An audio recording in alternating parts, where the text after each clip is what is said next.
आज की वीडियो में हम देखने वाले हैं एक ऐसे टावर के बारे में जो दुनिया में पेरिस की शान है। जी हाँ, आईफिल टावर। 19वीं सदी के अंतिम वर्षों में फ्रांस तेजी से औद्योगिक और तकनीकी प्रगति की ओर बढ़ रहा था। पेरिस, जो पहले से ही कला और संस्कृति का केंद्र माना जाता था, अब दुनिया को अपनी इंजीनियरिंग क्षमता भी दिखाना चाहता था। वर्ष 1889 में फ्रांसीसी क्रांति की 100वीं वर्षगांठ के उपलक्ष्य में पेरिस में एक विशाल मेला आयोजित किया गया। इस ऐतिहासिक अवसर के लिए एक ऐसी संरचना की योजना बनाई गई जो आधुनिक विज्ञान, साहस, नवाचार का प्रतीक बन सके। इसी विचार से जन्म हुआ आईफिल टावर का। इस अद्भुत परियोजना का नेतृत्व प्रसिद्ध फ्रांसीसी इंजीनियर गुस्ताव आईफिल ने किया। उनके साथ इंजीनियर मॉरिस कैस्ले और एमिल न्यूक्लियर ने टावर की तकनीकी रूपरेखा तैयार की, जबकि वास्तुकार स्टीफन सेवेल ने इसे सौंदर्य रूप दिया। जब पहली बार इस लोहे के विशाल टावर का प्रस्ताव सामने आया तो पेरिस के कई प्रसिद्ध कलाकार, लेखक और बुद्धिजीवियों ने इसका तीखा विरोध किया। उनका मानना था कि यह लोहे का ढांचा पेरिस की ऐतिहासिक सुंदरता को बिगाड़ देगा और शहर की आत्मा को नुकसान पहुंचाएगा।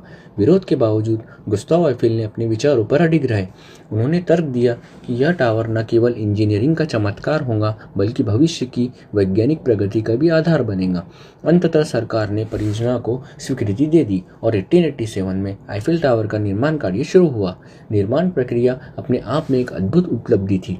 लगभग 300 कुशल मजदूरों ने दिन रात मेहनत की। टावर को बनाने में करीबन 18,000 लोहे के टुकड़े और लगभग 25 लाख रिवेट्स का उपयोग हुआ। यह लोहे के हिस्से को पहले कारखाने में बहुत सटीकता से तैयार किया जाता और फिर निर्माण स्थल पर लाकर जोड़ा जाता था। उस समय इतनी ऊंचाई पर धातु संरचना बनाना बेहद जोखिम भरा था, लेकिन सुरक्षा के विशेष इंतजाम किए गए, जिससे बहुत कम दुर्घटनाएं हुई। करीब 2 साल, 2 महीने और 5 दिन लगातार मेहनत के बाद टावर बनकर तैयार हुआ। इसकी ऊंचाई लगभग 300 मीटर थी, जो उस समय इसे दुनिया की सबसे ऊंची मानव निर्मित संरचना बनाती थी। 31 मार्च 1889 को आईफिल टावर का उद्घाटन किया गया और विश्व मेले के दौरान यह लाखों दर्शकों के आकर्षण का केंद्र बन गया। लोग इसकी ऊंचाई, मजबूती और अडूप डिजाइन को देखकर आश्चर्यचकित रह गए। शुरुआत में आईफिल टावर को केवल 20 वर्षों के लिए खड़ा करने की अनुमति मिली थी और बाद में इसे हटाने की योजना थी, लेकिन समय के साथ इस टावर की उपयोगिता बढ़ गई। रेडियो संचार, मौसम विज्ञान और वैज्ञानिक प्रयोग के लिए यह एक आदर्श मंच साबित हुआ। इन्हीं कारणों से इसे नष्ट करने का विचार छोड़ दिया गया। आज आईफिल टावर पेरिस की पहचान है, फ्रांस का गौरव और दुनिया के सबसे प्रसिद्ध स्मारकों में से एक है।